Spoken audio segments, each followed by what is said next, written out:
विवेक का बल, दम और परहित, ये 3 घोड़े हैं।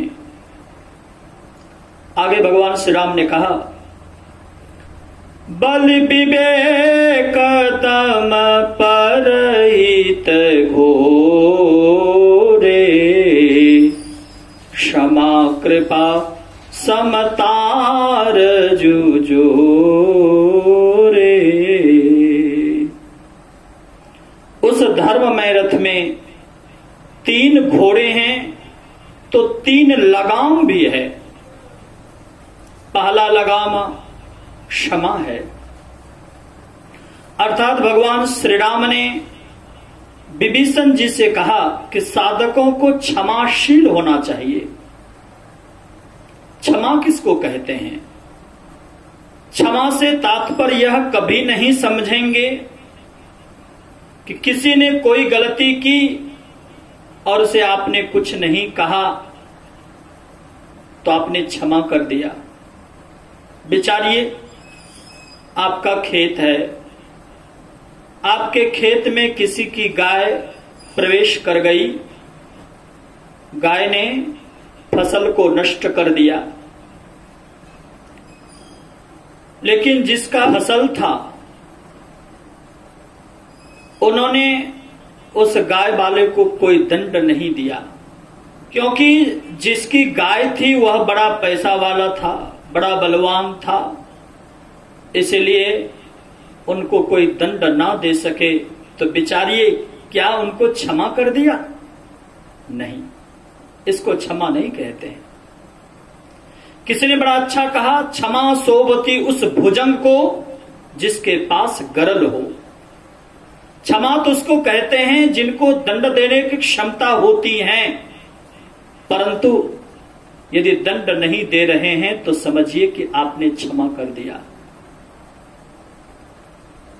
यदि गाय वाले को आपने दंड नहीं दिया तो क्षमा नहीं किया, बल्कि आपकी कायरता थी, दंड देने की क्षमता ही नहीं थी, क्योंकि वो बहुत पैसा वाला था, बहुत धनवान था, बहुत बलवान था, बहुत कर्तव्यवान था, इसलिए आपने उन्हें दंड नहीं दिया, नहीं दंड दे सका।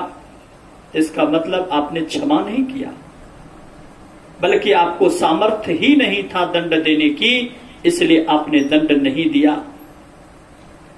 क्षमा उसको कहते हैं दंड देने की क्षमता हो परंतु दंड ना दे।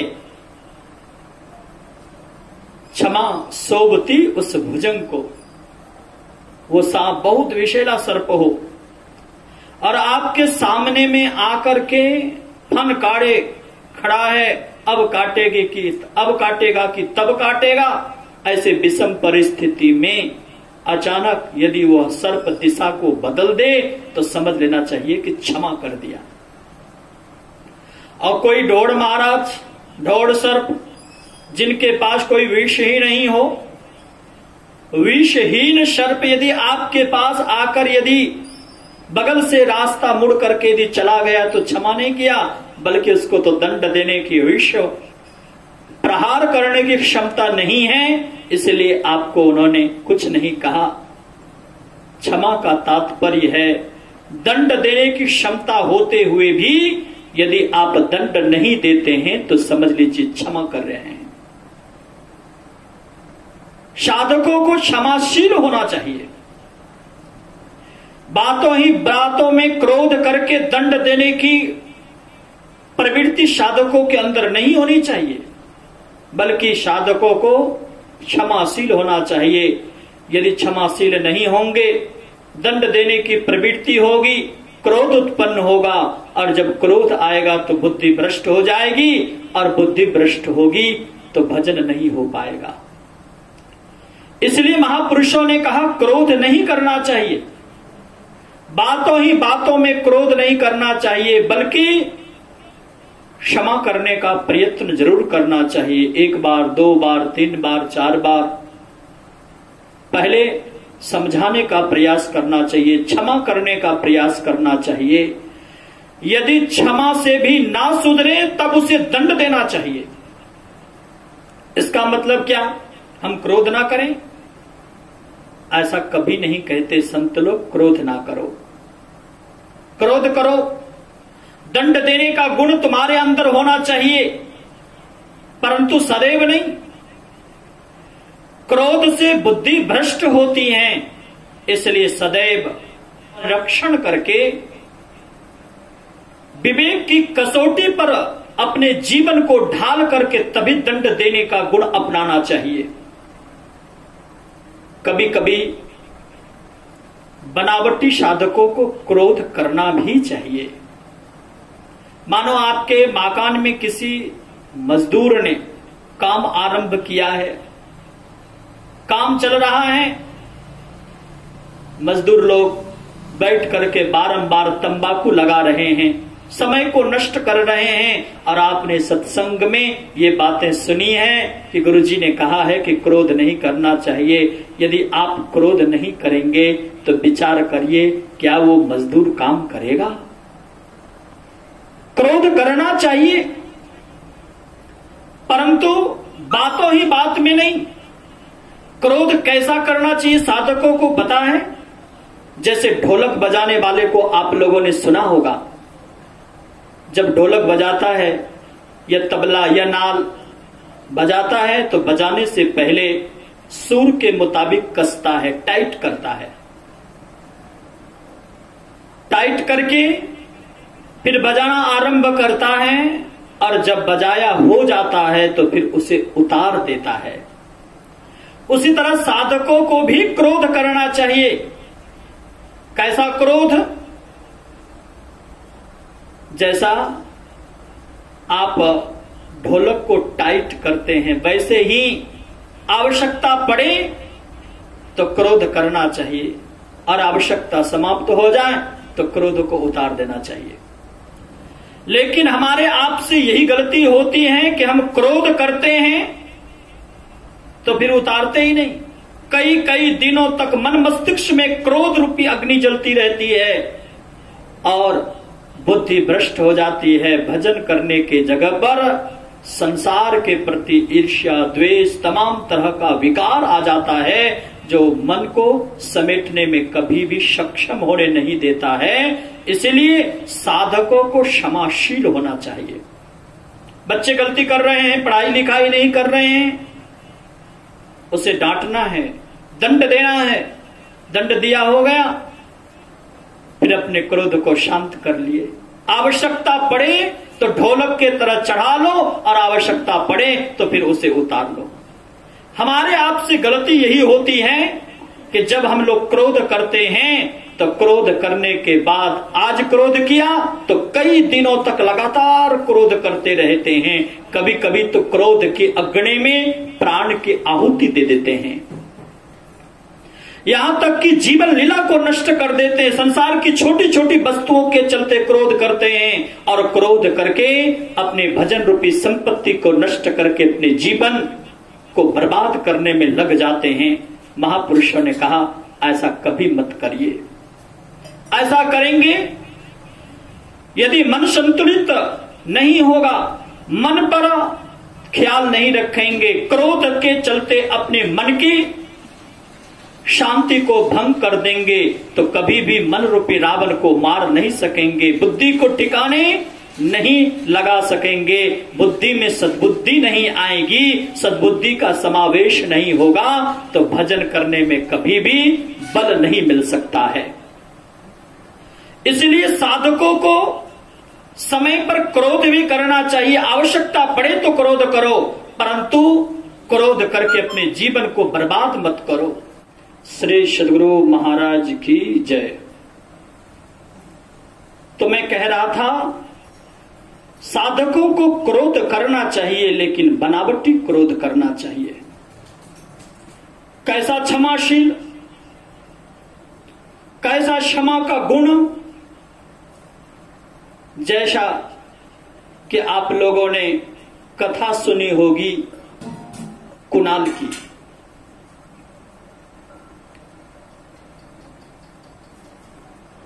कुणाल सम्राट अशोक की पहली पत्नी का पहला बेटा था। बड़ा ही विवेकशील था, बड़ा ही धर्मात्मा था, सुसंस्कार से संपन्न था।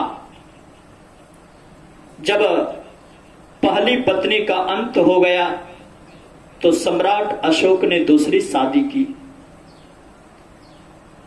दूसरी शादी की जिसका नाम तिष्रक्षता था। तिष्रक्षता देखने में बड़ी ही सुंदरी थी, लेकिन भीतर से बड़ी गंदी स्वभाव की थी। एक बात याद रखिए, चेहरे की सुंदरता से मतलब नहीं है। महापुरुषों ने तो कहा कि चेहरे की सुंदरता हो या ना हो, परंतु हृदय की दिव्यता होनी ही चाहिए। जो हृदय से दिव्य होंगे उनका पवित्र विचार होगा, पवित्र भावनाएं होगी, पवित्र कर्म होगा, और जिनका पवित्र भाव, पवित्र कर्म, पवित्र विचार होंगे, ऐसे व्यक्तियों के अंदर क्षमा की सुंदरता बढ़ेगी। अर्थात ऐसे व्यक्ति क्षमाशील होंगे। कुणाल बड़ा ही सुंदर था, बड़ी अच्छी बुद्धि थी, बड़ा अच्छा विचार था। जब सम्राट अशोक दूसरी शादी करके आए, कुछ दिनों तक समय बीतता गया। एक दिन तिष्रक्षता अपने ही बेटा, सौतेले बेटा पर मोहित हो गई।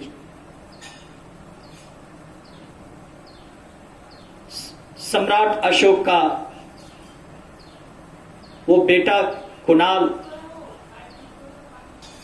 बड़ा ही सुंदर था, उनकी आंखें बड़ी सुंदर थी। विचार के साथ साथ शारीरिक सुंदरता भी उसके अंदर कूट कूट करके भरी थी। मानो देवताओं के तरह उनके शरीर की सुंदरता थी। तिष्रक्षता अपने सौतेले बेटा पर मोहित होकर के एक दिन एकांत में अपने कक्ष में कुणाल को बुलाया और कुणाल से कहा कि मेरे साथ अनैतिक मिलन करो, मैं तुमसे प्यार करती हूं, बहुत स्नेह करती हूं। कुणाल ने कहा कि तुम मेरी मां हो। अपने पुत्र पुत्रियों से मां प्यार करती ही है, स्नेह करती ही है। मां का स्वभाव ही होता है प्रेम, इसमें कौन सी बड़ी बात है। लेकिन तिष्रक्षता के अंदर आत्मीय प्रेम नहीं था। उनके अंदर विषय की लोलुपता थी, विषय की कामनाएं थी, विषय भोग की प्रचंड अग्नि जल रही थी, और इसी कारण उनको धर्म के प्रति कुछ भी विचार नहीं आया, न्याय अन्याय कुछ भी नहीं।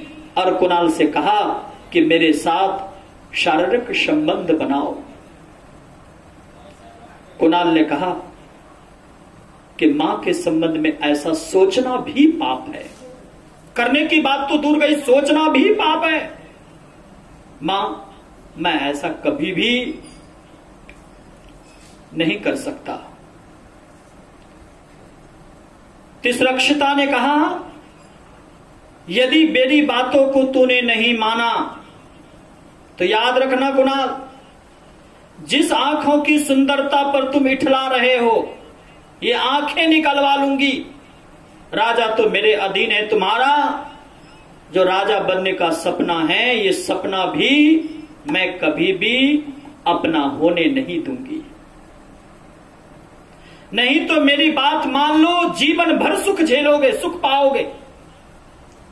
कुणाल ने कहा कि मां,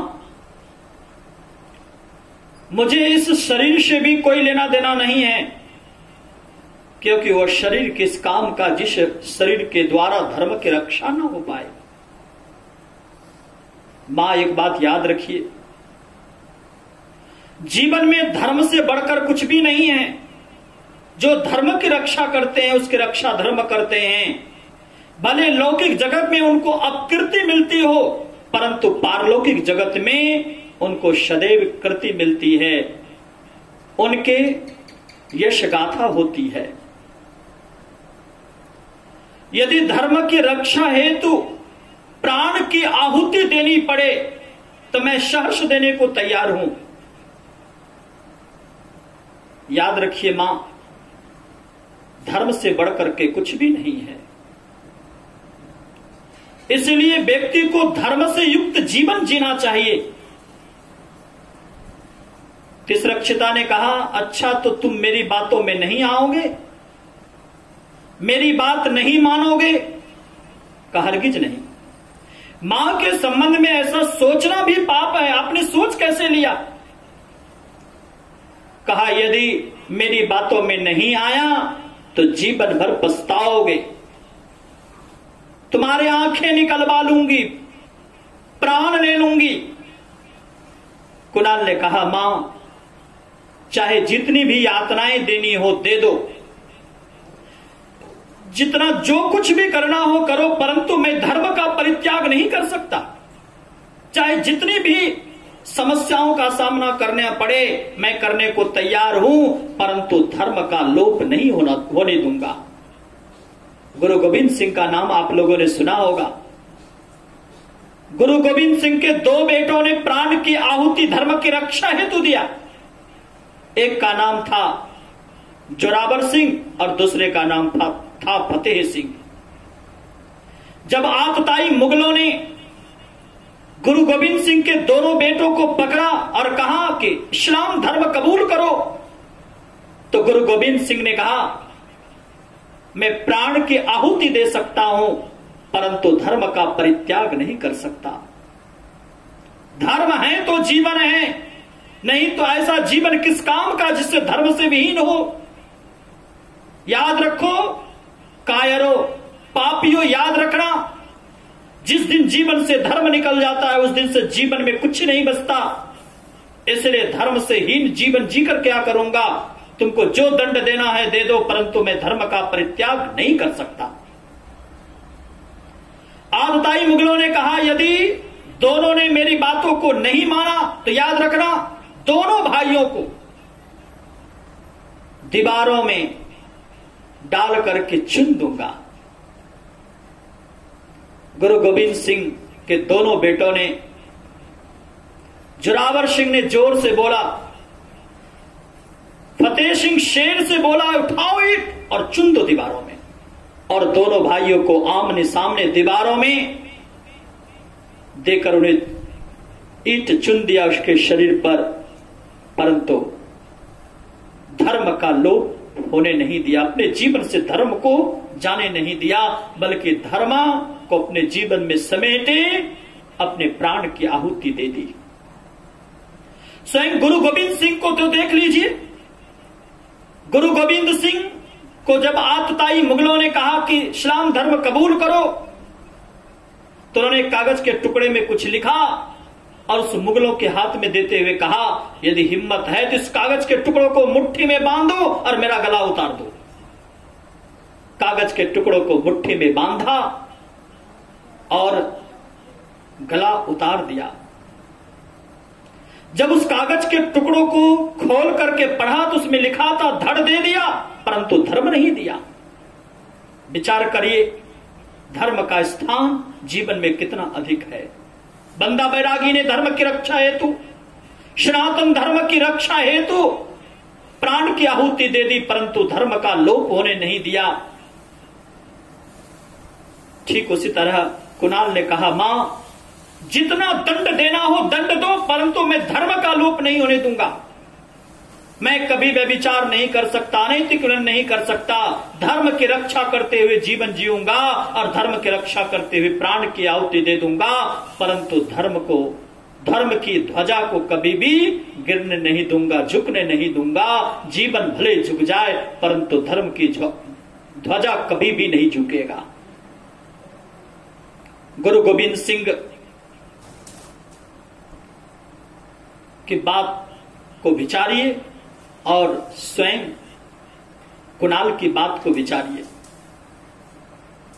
आखिरकार उन्होंने ऐसा नहीं किया। संयोग पंजाब प्रांत में गृह युद्ध छिड़ा हुआ था। सम्राट अशोक ने अपने पुत्र, विवेकी पुत्र कुणाल को उस गृह युद्ध को शांत करने के लिए मंत्रियों के सहित, सिपाहियों के सहित भेजा, क्योंकि सम्राट अशोक जानते थे कि इनकी बुद्धि बड़ी तीक्ष्ण है, राजा का सब गुण इसके अंदर है, इसलिए गृह युद्ध को शांत करने में सक्षम है। इसलिए सम्राट अशोक ने कुणाल को पंजाब प्रांत भेजा। गृह युद्ध को शांत करने में सफल भी हुए। उसी समय एक चिट्ठी मिली मंत्री के हाथ में। वो चिट्ठी किसी और ने नहीं बल्कि तिसरक्षिता ने भेजी थी। उस पत्र में लिखा था कि पत्र पाते ही कुणाल की दोनों आंखों को निकालकर राज्य निकाला दे दिया जाए। और तिसरक्षिता अपना हस्ताक्षर नहीं की थी, बल्कि राजा का ही हस्ताक्षर, मिलता जुलता हस्ताक्षर और राज मुद्रा अंकित की थी। जब वो चिट्ठी मंत्री के हाथ लगा तो चिट्ठी को पढ़ते ही आंखों से अश्रु की धारा निकलने लगी।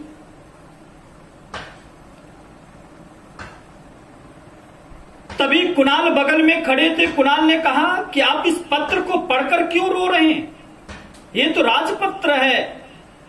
कहा, हे राजकुमार, इसमें जो आदेश लिखा हुआ है, इस आदेश का पालन मैं नहीं कर सकता। झट से कुणाल ने वो पत्र को देखा, पढ़ा। कुणाल ने कहा, आप राजभक्त हैं और राजा की आज्ञा का पालन करना मतलब ईश्वर के आज्ञा का पालन करने के बराबर है। आप राजधर्म का पालन करने वाले हैं, इसलिए राजधर्म का पालन हेतु आप आदेश का पालन करिए। मेरी आंखें निकालिए और मेरे राज्य, इस राज्य की सीमा से बाहर कर दीजिए, क्योंकि मैं भी मातृ पितृ भक्त हूं। माता पिता की आज्ञा का पालन करना मेरा धर्म है। मंत्री ने कहा, यह महाराज का पत्र नहीं है।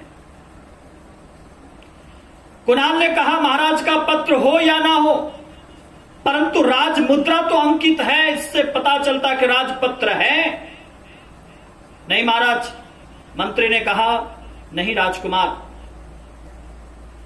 ये महाराज का हस्ताक्षर नहीं है। का हस्ताक्षर हो नहीं हो, राज मुद्रा तो अंकित है। आप आज्ञा का पालन करिए। परंतु मंत्री ने कहा कि मैं प्राण की आहुति दे सकता हूं, युवराज को यातनाएं इस तरह की मैं नहीं दे सकता। अंततः कुणाल ने कहा, यदि आप मेरे पिताश्री अर्थात महाराजा, राजा सम्राट के आज्ञा का पालन नहीं कर सकते हैं, तो मैं स्वयं माता पिता की आज्ञा का पालन करूंगा।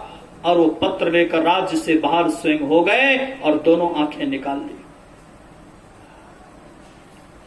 दर दर की ठोकरें खाने लगे। अब तो उनको कोई राजा बनने का कोई शौक नहीं था, बस मन में एक ही आशा थी, मुझे तो है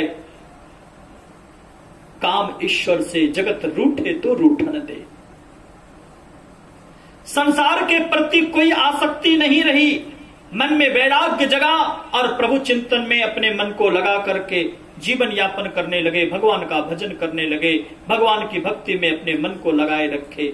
अब वो जहां भी जाता था भजन लोगों को सुनाता था, हृदय से भजन गाता था। भजन सुनकर लोग मंत्र मुग्ध होते थे। उनकी आवाज भी बड़ी अच्छी थी, बड़ी सुंदर आवाज थी।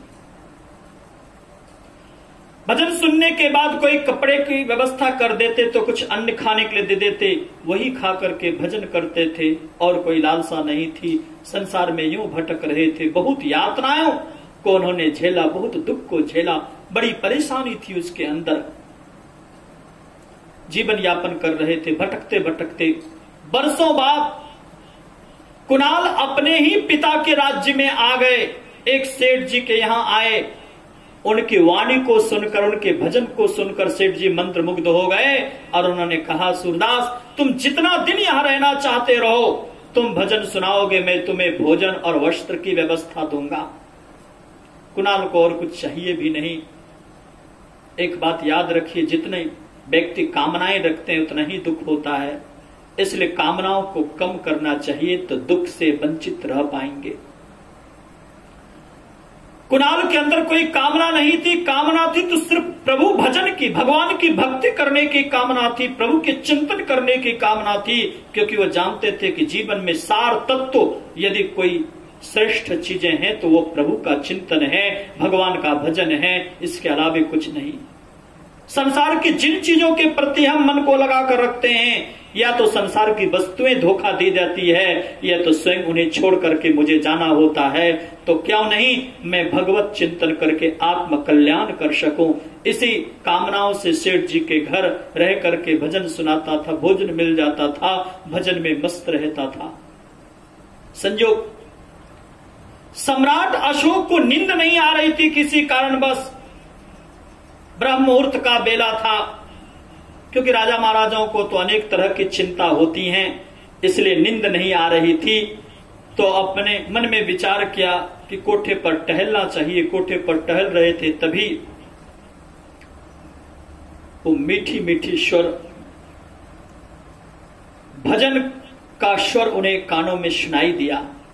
सुबह होते ही मंत्री सिपाहियों से कहा कि ब्रह्म मुहूर्त के बेला में कौन भजन गा रहा था। बड़ी अच्छी वाणी थी, बड़ी मीठी वाणी थी और हृदय से वो भजन गा रहा था। कौन था वो? कहा महाराज, एक सूरदास आया है जो सेठ जी के घर ठहरे हुए हैं और भजन करते हैं और सेठ जी उन्हें भोजन देते हैं। सम्राट अशोक ने कहा कि मैं उनका भजन सुनना चाहता हूं, राज दरबार में हाजिर किया जाए। राज दरबार में हाजिर किया गया। सम्राट अशोक राज सिंहासन पर बैठे हुए थे। भजन जैसे ही शुरू किया, सहसा सम्राट अशोक बोल पड़े, बेटा कुणाल।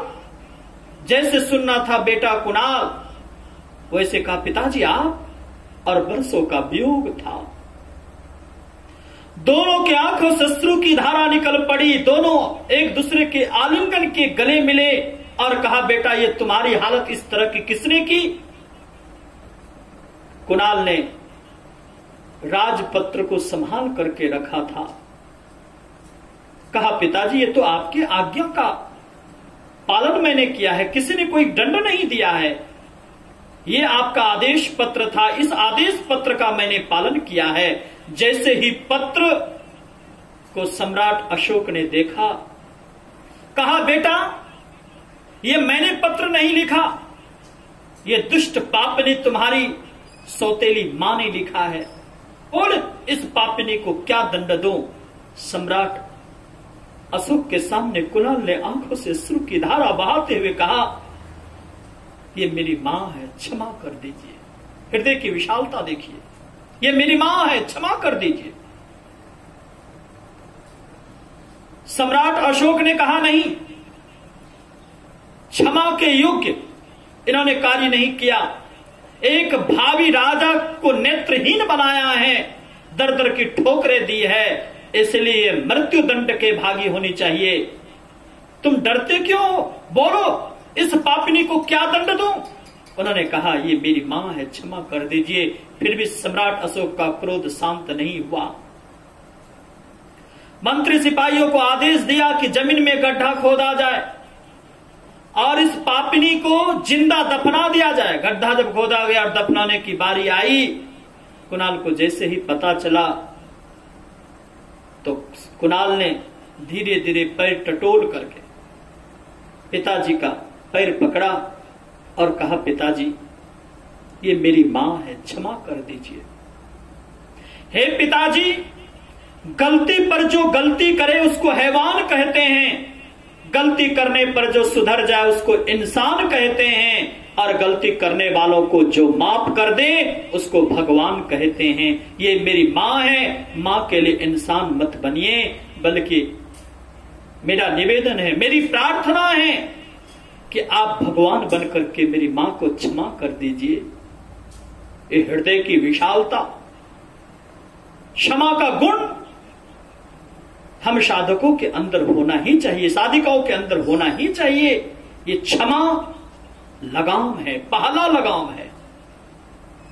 अर्थात जो क्षमाशील होंगे अपने मन पर संयमित रह सकेंगे, और जो मन को संयमित रह सकेंगे उसी मन को भागने के लिए रोकने में आप सफल हो सकते हैं। अर्थात क्षमा पहला लगाम है। और कृपा अर्थात दया की भावनाएं होनी चाहिए। साधकों को निर्दयी नहीं होना चाहिए, बल्कि क्षमा के साथ साथ कृपा की भावनाएं होनी चाहिए, दया की भावनाएं होनी चाहिए, निर्दयी नहीं। अर्थात साधुता का गुण होना चाहिए साधकों के अंदर, विनम्रता का गुण होना चाहिए साधकों के अंदर, सहनशीलता का गुण होना चाहिए साधकों के अंदर। अर्थात साधकों को दयावान होना चाहिए, दया की प्रवृत्ति होनी चाहिए। जब दैवी प्रवृत्ति की वृद्धि होगी तो महापुरुषों ने कहा कि स्वाभाविक दया की भावनाएं आपके अंदर जगेगी। दैवी प्रवृत्ति का बाहुल्य तब होता है जब अच्छे लोगों के संगति में बैठते हैं, अच्छे विचारों का अनुसरण करते हैं, तो स्वाभाविक आपके अंदर अच्छाइयां बढ़ती है, और अच्छाइयां जब बढ़ेगी तो स्वाभाविक आपके अंदर दया का गुण बढ़ेगा। और जिनके अंदर दया है तो महापुरुषों ने कहा वे पाप कर्मों से वंचित रह पाएंगे, और जो पाप कर्मों से वंचित होंगे उन्हीं का मन संसार के विषयों में, संसार के वस्तुओं में, संसार के व्यक्तियों से हट करके रहेगा। अर्थात उसको रोकने में सफल होंगे। ये संक्षिप्त चर्चा मैंने की। और साथ ही साथ समता का गुण होना चाहिए साधकों के अंदर। समता का तात्पर्य सातम सम मोहि मैं जग देखा, मोते संत अधिक करी लेखा नहीं है, बल्कि क्षमता का गुण का तात्पर्य है सुख दुख स्थिति परिस्थिति में समभाव रहना। ये क्षमता का गुण साधकों के अंदर होना चाहिए। अर्थात ये तीन लगाम है। क्षमा अर्थात साधकों को क्षमाशील, दयावान, और क्षमता का गुण सुख दुख स्थिति परिस्थिति में समभाव रह करके अपने मन पर निग्रह करते रहना चाहिए। मन को संसार के विषयों से रोकना चाहिए। हमारा आपका मन भागता है, कहां भागता है? विषयों में। रूप रस गंध स्पर्श शब्द, इन पंच विषयों में हमारी इंद्रियां बहिर्मुखी होती चली जाती है, हमारा मन भागता है। तो विषयों से अपने मन को रोकना चाहते हैं, मन के ऊपर लगाम लगाना चाहते हैं, तो तीनों गुण हमारे आपके अंदर होना चाहिए। क्षमा का गुण, दया की भावनाएं और क्षमता का गुण, ये तीन लगाम हैं। आगे के बात आगे भाग में हम सुनाएंगे। श्री सद्गुरु महाराज की जय।